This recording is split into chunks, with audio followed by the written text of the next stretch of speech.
I'm going to go through why Joshua Van winning the UFC Flyweight Championship is better for the UFC. I'm going to give you 5 reasons. Don't forget to hit that subscribe button to Title Talk MMA. We give weekly MMA takes and content. Number 1, and some of y'all are going to hate me for this take, Joshua Van reminds me of my favorite MMA fighter, Max Holloway. Especially with the high volume boxing style, the weaknesses kind of in the grappling early in his career, it really reminds me of Holloway.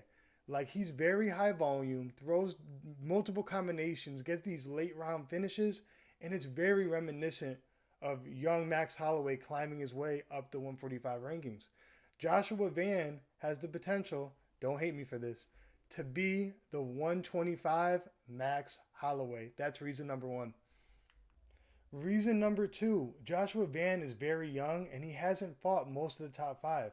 You have fresh matchups from, even a Pantoja rematch is somewhat fresh. If he fights against Brandon Moreno, that's fresh and it's a banger of a fight. You got Tatsuro Taira if he wins, that's a great fight. You have the Brandon Royval fight, even if it's a rematch, the first fight was fight of the year. So there's multiple options, even Steve Erceg, Manel Cape. You have more options with a Joshua Van for fresh matchups than a guy like Pantoja, who's fought a lot of these guys on his way up the division and is fighting these guys again and kind of lapping them. So I think there's more upside in a Joshua Van fighting, getting fresh matchups versus the Pantoja where the matchups might be kind of stale. Number 3, he has a more fan-friendly style than Pantoja. Trust me, I love Pantoja fights. Pantoja's my favorite flyweight of all time. But Pantoja's style can lead to snoozers at times. Like, a lot of people did not like the Brandon Royval 2 fight, and that's understandable. When there's a heavy control time, because he is a grappler, it tends to be sometimes a boring fight to the casual fan. I understand this. Joshua Van, on the other hand, is very high volume, always willing to scrap. He gets hit and hits his opponent multiple times. Since I said he's a high volume boxer, these fights are going to always be scraps, and the fans love that. The fans love his fight with Royval earlier in the year. The same opponent that Pantoja just fought against, Joshua Van had the fight of the year against. Why? Because Brandon Royval, his style is more compatible with a guy like Joshua Van, which will create more entertainment for the UFC fans overall. That's number 3. Number 4, Joshua Van winning, he'd be the first champion from Myanmar and the first Asian male world champion. That is a big deal for the UFC, and it opens up another market in Southeast Asia.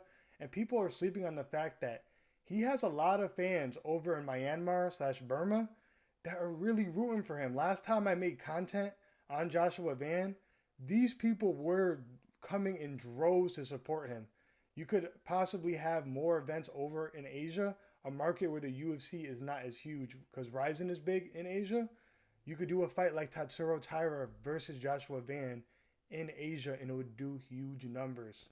I think this is a big thing for the UFC. So for that reason, it's a number 4 reason why Joshua Van becoming UFC champion would be good for the UFC. And we have the 5th reason. Bro is 24. He just turned 24 not that long ago. But being a UFC champion at 24 would make him the 2nd youngest champion behind Jon Jones. That's a big deal. And if he becomes a UFC champion at the age of 24, he has potential to be one of the greatest fighters of all time if he could defend his belt multiple times. When a guy is able to capture a world championship very young in his career, it really extends that probability of being able to catch up to some of these greats like GSP, like a Jon Jones, guys that have double-digit defenses. Am I saying Joshua Van is a GOAT? I'm not, but I'm saying him winning a championship this young, that opens up the opportunity to be able to have double-digit title defenses because you're going to be defending the title throughout your prime. You're not grabbing the title at 30 years of age when you start slightly declining. You know what I'm saying? So for the 5th reason, it's Joshua Van is young, 24 years of age. If you guys enjoyed this video, please hit that subscribe button. Please like the video and please comment down below any opinions. I appreciate y'all. I'm out.